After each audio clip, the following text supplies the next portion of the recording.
Seguimos. Dale. Para que... Dame un segundo.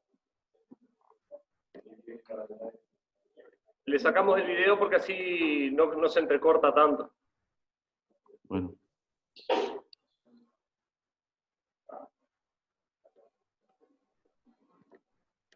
Pronto, todo tuyo. Casi terminando esta parte. Casi terminando esta primera parte, lo que decíamos de la importancia de las comorbilidades en esta patología como elemento etiológico también que contribuye a la patología, mejor dicho. Son pacientes más añosos, con hipertensión, diabetes, fibrilación auricular, también fundamental, como en todas las guías hay un capítulo especial respecto a la fibrilación auricular para el control de la frecuencia y optimizar el llenado diastólico. Michael, sí. No se ve bien en la pantalla, no sé, salí de la presentación y volví a entrar, a ver.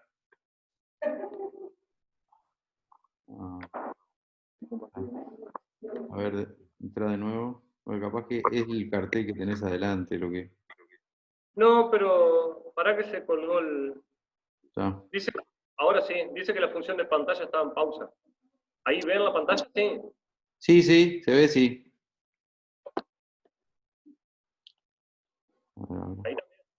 Ahora sí.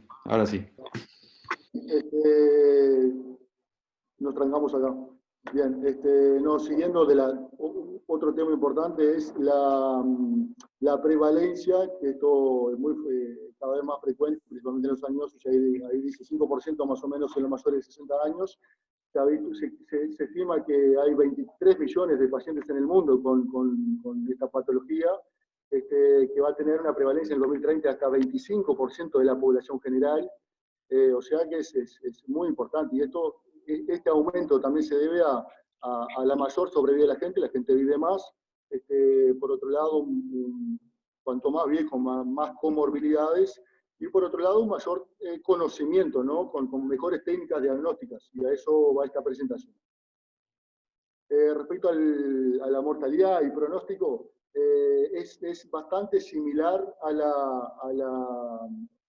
la mortalidad respecto a la insuficiencia cardíaca con fracción de eyección reducida. ¿Y por qué? Y eso es llamativo. ¿Por qué es similar a la mortalidad, que es mala, o sea, muy mal pronóstico, pero por qué es similar? Siendo que tiene una FEBI normal. Porque, como veremos más adelante, no hay un tratamiento específico que mejore la sobrevida de estos pacientes. Y por otro lado, son pacientes viejos con un montón de patologías.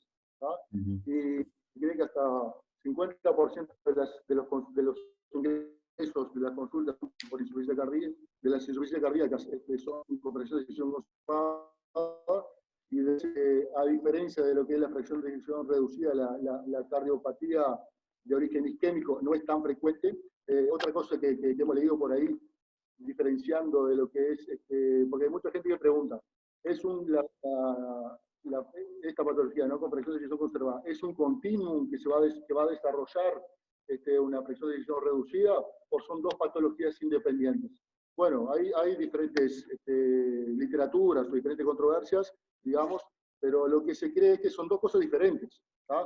Primero, porque es infrecuente que pase de uno a otro, o sea, de conservado a reducido es infrecuente, 7% a 7 años. Y cuando eso pasa, porque hay un evento incidente como un infarto. Lo que sí, la inversa puede ser debido al tratamiento adecuado de los pacientes con fracción de eyección reducida. Y por otro lado, que los pacientes con fracción de eyección reducida tienen un tratamiento específico y los pacientes con fracción de eyección conservada no tienen. O sea, ahí son dos cosas que los hace diferenciar grandes, ¿no? Para decir que son dos cosas diferentes, más allá de la patología que comparten muchas cosas. Bueno, entonces, el objetivo de la valoración de estos pacientes es hacer el diagnóstico de insuficiencia cardíaca, el diagnóstico fisiopatológico, que en este caso sería con fracción de eyección conservada, definir la etiología o cuáles son los factores más importantes para su desarrollo, la gravedad, definir el pronóstico, que un poco lo hablamos, y analizar paso por paso las comorbilidades, lo que van a contribuir, y es lo que tenemos, ¿no? El tratamiento de las comorbilidades para mejorar o intentar mejorar el pronóstico. Bueno, como criterio diagnósticos, lo clásico, la clínica fundamental, después la FEBI y después agrega la ESC, la evaluación ecocardiográfica y un poquito más precisa y los biomarcadores. Pero en esta parte de lo que es la clínica, lo que ya sabemos, los criterios clásicos mayores y menores, pero más que nada decir que la disnea es el síntoma más frecuente, donde la disnea paroxística nocturna es el más específico, así como de los, bueno, el galope y el aumento de la PVC, o sea, la ingurgitación subular. Que si bien son muy específicos, no son tan sensibles. Por ejemplo, un paciente de POC puede tener ingurgitación subular. Un obeso es difícil palpar la punta. El tercer ruido, bueno, para mí, que estoy arrancando también, y seguramente para muchos, no es tan notorio muchas veces. Entonces, si bien hay muchos signos que son bastante específicos, no son tan sensibles. Bueno, una cosa que incorporó la ESC es, la nueva guía incorpora varios puntos que está bueno enfatizar. Uno es la disquisición, ¿no? De los diferentes tipos de insuficiencia cardíaca, donde acá deja un poco más claro el punto intermedio, ¿no? De la fracción de inyección de rango medio o intermedia, ¿tá? Que sería entre 40 y 49%. Eso es algo nuevo, más que nada para unificar conceptos y para tratar de desarrollar trabajos que puedan definir si este nivel es más asociado a fracción de decisión reducida o más a fracción de decisión conservada. ¿Para qué lado se dirige? La ESC sugiere tratarlos como fracción de decisión conservada. Las guías argentinas, por ejemplo, quieren tratarlo como fracción de decisión reducida. Y ahora, después podemos hablar un poco de eso o discutirlo. La otra cosa que incorpora la ESC es una aproximación diagnóstica por probabilidad.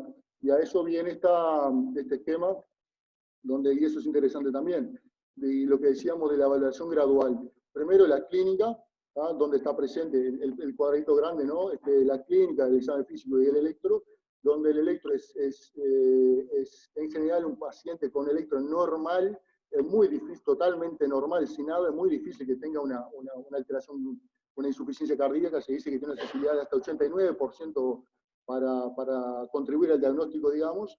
Y si tiene alguno de estos, voy a ver qué tengo disponible. Si tengo péptido natriurético, los pido, donde estos son valores de corte, ¿no? El BNP mayor a 35 o el ProBNP mayor a 125. Recordemos que esto se trata de pacientes no agudos. ¿tá? Pacientes agudos, estos valores deberían ser un poquito mayor. Pero eso no es un criterio diagnóstico. Después, si me dan altos, le pido el ecocardiograma. Si no lo dispongo, hago directamente el ecocardiograma. Y ahí hago la primera aproximación diagnóstica, donde la ESC define la presencia de síntomas y signos con la FEI mayor al 50%, y eso es lo que la considera normal, con péptidos natriuréticos elevados, que son los valores de corte ya mencionados, y en el ecocardiograma, además, alguna alteración estructural evidente o relevante, como lo que es la hipertrofia ventricular o la dilatación de la aurícula izquierda. Y esto es por lo que explicamos, ¿no? De la aurícula se va pinchando. Y después los elementos de disfunción diastólica que desarrollaremos más adelante, pero que se basan más que nada con el Doppler, ¿no? Bueno, entonces, como dijimos de la evolución conceptual, en el último Fast Track del 2019, que es septiembre de 2019, desarrolló este algoritmo, que si bien en el 2018, 2017 ya había uno similar, intenta unificar un poco los criterios. Cabe destacar que clínicamente no hay nada que nos permita diferenciar lo que es fracción de decisión reducida y fracción de decisión conservada. Y ecográficamente no hay un parámetro que permita definir que tenga difusión diastólica. O sea, se requiere un montón de parámetros. Y por eso la puntualización de la importancia de este score, que le da determinado un puntaje, y ahí aproxima la probabilidad de que tenga o que no tenga difusión diastólica o fracción de decisión conservada. Bueno, como Michael estaba contando, vamos a hablar un poquito del algoritmo nuevo que surgió de la Heart Failure Association en conjunto con la ESC. Este algoritmo surge a partir del 2019, después que en el 2018 se había hecho un algoritmo parecido para diagnosticar la insuficiencia cardíaca con fracción de inyección conservada, que tomaba en cuenta la obesidad, el uso de fármacos antihipertensivos, la fibrilación auricular, una PAPS mayor a 35, la edad mayor a 60 y presiones de llenado logrado por la relación E' mayor a 9. Ese era el score, es el score porque se usa HPEF, que usaba puntos de corte en función de parámetros ecocardiográficos y bueno, y la clínica del paciente, como la obesidad y el tratamiento farmacológico, para diagnosticar, diagnosticar la insuficiencia cardíaca con fracción de eyección conservada cuando este punto de corte era mayor a 6. Cada variable determinaba un puntaje diferente, y cuando tenía 0 o 1 punto se alejaba del diagnóstico. La ESC, junto con la Heart Failure Association, hicieron un algoritmo que unificaron esos criterios y agregaron a este criterio otros parámetros ecocardiográficos, además del NT-proBNP, que no estaba incluido en ese algoritmo inicial. Entonces, este algoritmo lo que hace primero es valorar toda la clínica del paciente, todo lo que Michael les contó, junto con los primeros parámetros estándar a buscar, ya sea desde el electro, también la paraclínica básica, y incluye en la valoración inicial la posibilidad de hacer algún test de esfuerzo, ya que como veníamos mencionando, los pacientes con fracción de eyección conservada, insuficiencia cardíaca con fracción de eyección conservada, tienen alteraciones en el llenado ventricular, y esto se puede desenmascarar con el esfuerzo. Después de esa valoración inicial, el paso fundamental en este algoritmo diagnóstico es el ecocardiograma y los peptidonatriuréticos, poniendo diferentes valores de corte para cada parámetro medido en el eco y también para los peptidonatriuréticos. Acá se hace una tabla de cruzamiento que determina que según el puntaje que tiene el paciente, tiene el diagnóstico, no lo tiene o queda en un rango gris. Cuando estos pacientes quedan en rango gris, se pasan a estudios avanzados, que es valorar la disfunción diastólica presente en el estrés, o sea, desencadenándola con el esfuerzo, y si ahí no es concluyente, se pasaría a medidas hemodinámicas invasivas. Y el paso final que determina este algoritmo es buscar la etiología causal de la insuficiencia cardíaca. En todo caso, paciente con disnea, se hace toda la clínica, la valoración estándar, y un paciente que sugiere que tiene insuficiencia cardíaca, se pasa a aplicar este score. Si el score da alto, el paciente confirmamos que tiene insuficiencia cardíaca. Y ahí pasaríamos directamente al paso 4, que es investigar la etiología. Si el score nos da bajo, hay que buscar otra causa no cardíaca de esta presentación clínica del paciente. Y el intermedio pasamos a los estudios de estrés, o, cuando estos no son concluyentes, a los estudios invasivos. El paso 1, que es la valoración inicial, es todo lo que Michael ya les contó, es toda la valoración clínica inicial y con la paraclínica de los pacientes que sospechamos que tienen insuficiencia cardíaca. ¿Ah? En el paso 1 ya se puede incluir el ecocardiograma, y también los peptidonatriuréticos si contamos con ellos. Si no se realiza en el paso 1, que también en el paso 1, como les está la posibilidad de hacer pruebas de esfuerzo para desenmascarar esa insuficiencia cardíaca, dado que muchos pacientes que tienen insuficiencia cardíaca tienen incompetencia cronotrópica, tienen alteraciones en la recuperación de la frecuencia cardíaca y en el comportamiento de la presión, y para también valorar la coexistencia, que como ya les digo, no es la principal causa, pero estos pacientes tienen alta probabilidad de tener una coexistencia con cardiopatía isquémica, a lo cual, si la sospechamos en la prueba de esfuerzo, deberíamos pasar a los estudios imagenológicos. El paso 2, que es el paso fundamental para el diagnóstico, es la valoración con el eco. El eco tiene que ser un eco exhaustivo.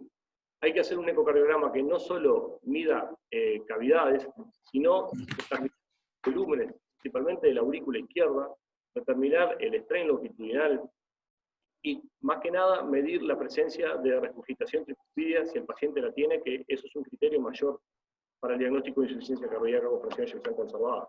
Y también valorar el proBNP.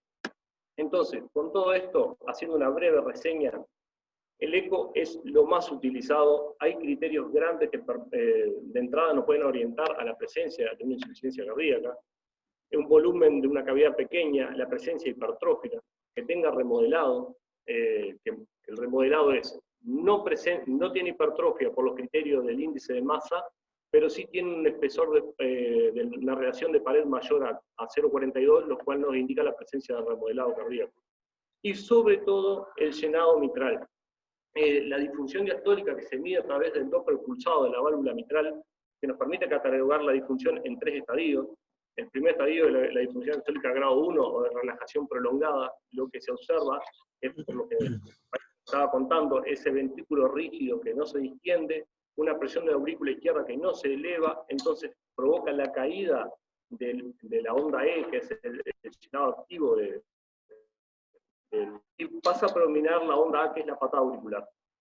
Esto se da por una igualación de las presiones entre las cavidades, en las cavidades izquierdas entre la aurícula y el ventrículo. A medida que esta disfunción progresa, lo que como mecanismo compensador, la aurícula eleva la presión, por lo cual se recupera el valor de la onda E, vuelve a tener un patrón normal, que en realidad es pseudo normal, hay un aumento de la onda E sobre la A, la relación se recupera siendo mayor a 1, pero que generalmente con maniobra de Valsalva invierte, y esto nos indica que es una relajación pseudo normal y que está alterado, tenemos disfunción diastólica grado 2. Otra forma de medir esto es que vamos a también tener alterada la onda E en el Doppler tisular de la válvula mitral, se va a desplazar en la onda E', como se ve acá en el dibujito. En pseudo normal, ahí la onda E' en el Doppler tisular se desplaza, se prolonga en el tiempo, y esto también nos orienta a que tiene una relajación pseudo normal. Y el grado máximo es el grado restrictivo, que es una E muy pronunciada, que fue lo que le comentó Michael, con una hacha chiquita, la aurícula está pinchada, no puede la patada auricular provocar un llenado acorde, y la relación EA es mayor a 2, con un tiempo de aceleración de la onda E, es la velocidad con la cual la sangre pasa a través, es el tiempo que demora la sangre a pasar de pasar de la aurícula al ventrículo, que queda menor a 150 milisegundos, y eso nos orienta y tiene un patrón restrictivo. Igual es reversible, varía con maniobra de Valsalva, o irreversible cuando esto no ocurre. Entonces, lo que esta nueva guía propone es darle grados de severidad y de criterios mayor y menor a cada una de estas medidas. Por eso es que insiste en que realizar un ecocardiograma exhaustivo. Entonces, si tenemos una alteración de la onda E' en el Doppler tisular del anillo mitral, si la E' septal es menor a 7 o la E' lateral es menor a 10, esto es un criterio mayor. Lo mismo que un criterio mayor es la regurgitación tricuspidia, cuando tenemos una velocidad mayor a 2,8 y una PAPS mayor a 35. Y en el caso de la aurícula izquierda, si tenemos una aurícula izquierda dilatada, hay que medir volumen, no solo área. Una aurícula izquierda dilatada mayor a 34 mililitros por metro cuadrado en paciente sinusal y 40 cuando está en fibrilación auricular, eso es criterio mayor. Lo que sí toma es que el strain longitudinal menor al 16% lo toma como un criterio menor. Y en el caso de la medida de hipertrofia, que es la que habitualmente se utiliza en el eco, que nosotros usamos como parámetro de diagnóstico de hipertrofia, un índice de masa en el hombre mayor a 115 y mayor a 95, la mujer, una relación de pared mayor a 0,42, este criterio es un criterio menor. Toma como criterio mayor cuando está muy aumentada la masa, en el hombre mayor a 149 y en la mujer mayor a 120. Y bueno, y como criterio de hipertensión, o sea, de sobrecarga, toma que la relación E', una relación mayor a 15, mayor o igual a 15, es un criterio mayor en el ecocardiograma. Y con los péptidos, una breve, muy cortita reseña, son 5 péptidos, los que nos interesan a nosotros son 2, el A de las aurículas y el B no es por ventrículo, el B es de brain, pero se produce generalmente en los ventrículos, y los péptidos se secretan cuando hay una sobrecarga de cavidades. Lo que intentan producir los péptidos es provocar una natriuresis, aumentar la relajación vascular e inhibir el sistema renina angiotensina neuronal. Entonces, estos péptidos, cuando se produce una sobrecarga de presiones que aumenta la tensión a la pared de las cavidades, se liberan a la circulación. ¿Qué usa de valores de corte de los péptidos? Bueno, lo que nosotros utilizamos habitualmente, que es un ProBNP mayor a 125, lo toma como un criterio menor. Y esto es aplicable a pacientes que están en ritmo sinusal. Los pacientes que están en fibrilación usan un punto de corte mayor, un ProBNP de 375. Toma como criterio mayor en paciente estable, no es un paciente agudo, en paciente con insuficiencia cardíaca con presión conservada estable, toma un criterio mayor, un punto de corte del NP ProBNP mayor a 220 que estén en ritmo sinusal. hay que tener en cuenta que los valores de péptidos en los pacientes obesos tienden a ser normales y no nos podemos agarrar solo de eso. Con todo esto, con todas las medidas sacadas del... Pueden, ¿no, Nelson? Pero muchas ¿Eh? veces hay obesos que tienen valores altos, o sea, pueden llegar Claro. a ser, es una limitante, pero no es 100% nada. Sí, de hecho, en algún lugar a veces te dicen que los péptidos, si bien la guía dice que tiene que tener los péptidos elevados, en algún lugar dice que en realidad es un criterio diagnóstico, pero no excluye. Y esa es la realidad de lo que decía Nelson, que hasta 29% de los pacientes con fracción de decisión conservada tienen péptidos normales. Y en general se observa en pacientes mayores de 50 años y obesos. Ahí es la salvedad de que no excluye. Claro. Es justamente eso mismo. Y bueno, y con estos criterios diagnósticos, los ecocardiográficos, el BNP, ProBNP, se hace una tabla de doble cruzamiento y se valora lo funcional y lo morfológico en el eco junto con el ProBNP, que es lo que agrega en relación al otro score, el score del 2018 del H2FP. A este se le agrega los biomarcadores que en el otro no estaban en cuenta. Entonces, ¿qué es lo que hace como criterio diagnóstico? Pone en lo funcional la medición del Doppler tisular, la relación E' y la presencia de tricupida, una velocidad mayor a 2,8 y una PAPS mayor a 35. Todo lo presente en lo funcional como criterio mayor, se le da 2 puntos. No es que si presenta cada una, suma 2 puntos por cada uno. Si presenta cualquiera de estas, suma 2 puntos y no va a sumar más de eso en este cuadro. En lo morfológico, una dilatación de la aurícula izquierda mayor a 34 mililitros metro cuadrado, calculada por volumen, y lo que les mencionaba del espesor de la hipertrofia, que toma criterio un punto de corte más alto, 149 para hombres y 122 gramos metro cuadrado para mujeres. Siempre, obviamente, la hipertrofia tiene que tener el espesor parietal mayor a 0,42. Eso como criterio mayor. Y al igual que el ProBNP mayor a 2,20 en los pacientes sinusales. Cada uno de estos, lo funcional, lo morfológico, los biomarcadores, como criterio mayor, si está presente, suma 2 puntos. Si el paciente tiene 5 o más puntos, se confirma el diagnóstico de insuficiencia cardíaca con fracción de eyección conservada. Y los criterios menores dan 1 punto. Entonces, si el paciente tiene 1 o menos, es identificable que no tenga insuficiencia cardíaca con fracción de eyección conservada. Y los pacientes que quedan entre 2 y 4 puntos, se pasa a la etapa 3, que es la valoración funcional para desenmascarar la presencia de insuficiencia cardíaca con fracción de eyección conservada. Entonces, el paso 3 es realizar un ecoestrés, que puede ser físico o farmacológico, que como todo lo que les comentamos al principio, todas las alteraciones que hay en la relajación del ventrículo y los cambios que se provocan en la succión van a provocar una disminución del llenado, y con todo esto vamos a poder desenmascarar una relación E' en el Doppler tisular mayor a 15, o que aumente la velocidad de la regurgitación tricupídea a más de 3,4. Esto nos va a pasar a tener un criterio mayor, una relación E' mayor a 15, nos va a sumar 2 puntos al score previo, y si junto con la relación E' aumenta la velocidad de la regurgitación tricupídea a 3,4, nos agregaría un punto más, o sea, nos estarían dando 3 puntos que se sumarían a los puntos obtenidos previamente, lo cual nos confirmaría prácticamente la insuficiencia cardíaca con fracción de eyección conservada.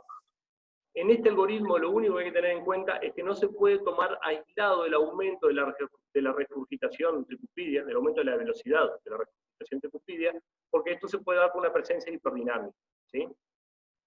Si el paciente ya tenía la valoración previa un E' mayor a 15, y aún así no llegamos a tener los 5 puntos que se requieren para hacer el diagnóstico, deberíamos pasar a medidas invasivas. Las medidas invasivas, que sería un cateterismo izquierdo, buscar una presión diastólica final en reposo del ventrículo izquierdo mayor a 16 milímetros de mercurio, o una constante tau, es una constante de relajación que es lo que mide el tiempo que demora en relajarse el ventrículo con la caída de presión, ¿tá? Esa constante mayor a 48 milisegundos también nos confirmaría el diagnóstico. Directamente ahí sería sin score. Si está presente cualquiera de estas dos, confirmaría el diagnóstico. o si no un cateterismo derecho para medir la presión de enclavamiento pulmonar, que si es mayor a 15, también mayor o igual a 15, confirma el diagnóstico. Lo que hay que tener en cuenta es que muchos pacientes con insuficiencia cardíaca o presión de ejecución conservada tienen valores normales de cualquiera de estas dos medidas. Entonces, ahí habría que ahondar aún más y valorar, realizar un cateterismo derecho al esfuerzo para medir una presión de enclavamiento, una presión capilar pulmonar mayor a 25, que también confirmaría el diagnóstico. Después, este es el ejemplo, el cuadrito de todo lo que le dije previamente. Después de realizado esto, pasaríamos al paso 4, que es buscar la etiología.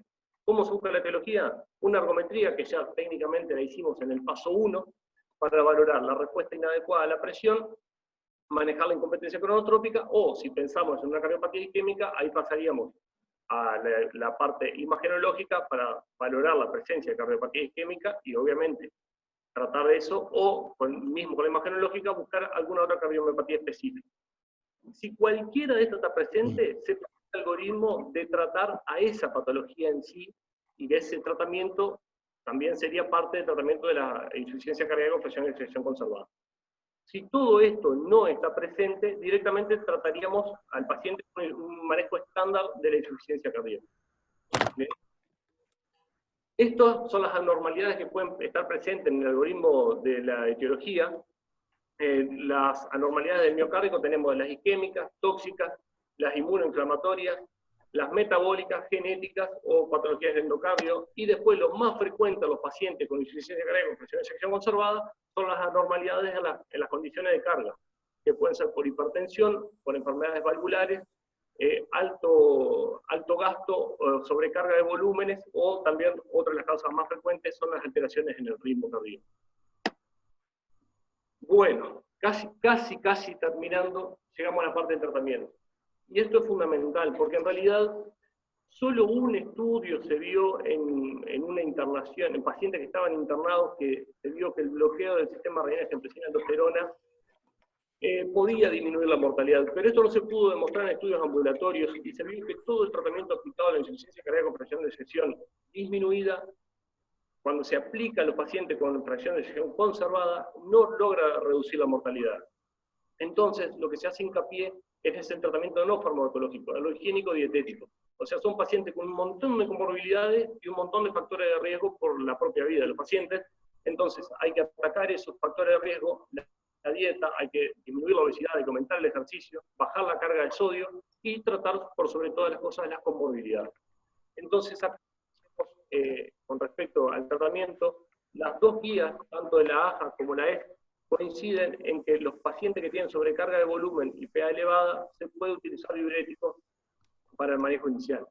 Hay puntos en los que discrepan, que por ejemplo, la AJA no hace ninguna recomendación con los pacientes diabéticos, mientras la ESC da como indicación clase 1 iniciar metformina para el manejo de los pacientes con diabetes e insuficiencia cardíaca con presión de ejecución conservada, y la ESC también hace una asistencia escalonada, que es manejar para la hipertensión del paciente.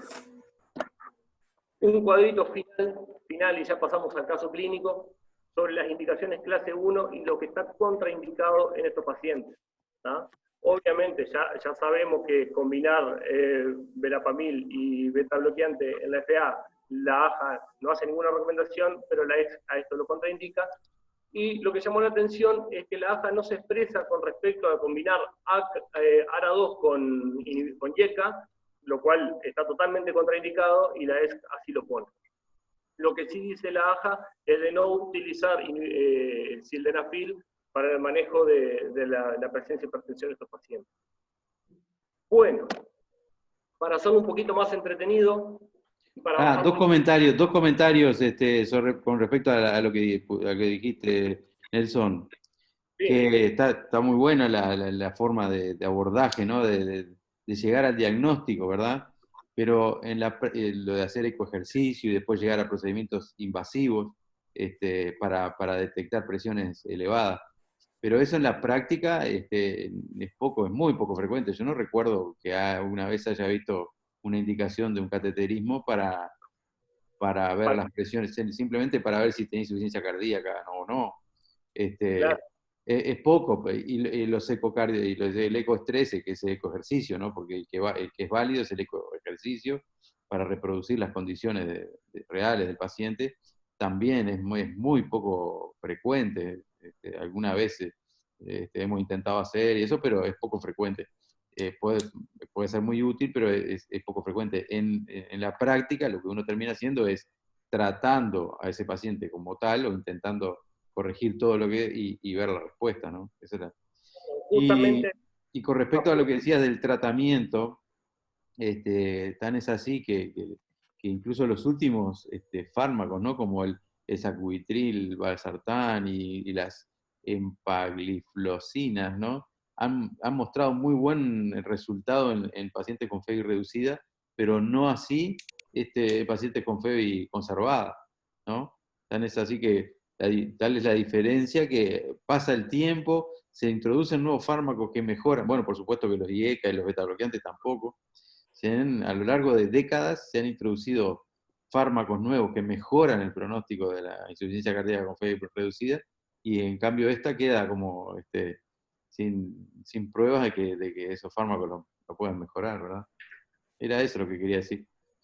No, justamente eso es el que tienen estos pacientes, porque no tienen un tratamiento específico. Y respecto a lo que usted decía, yo me quedé con el concepto de que, bueno, tratar las comorbilidades y demás.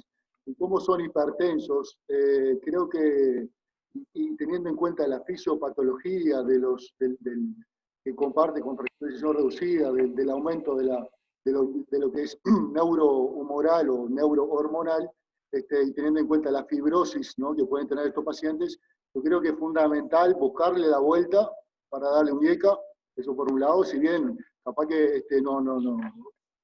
Están las guías, pero no de esa forma como lo planteo. Y por otro lado, lo que sí, de los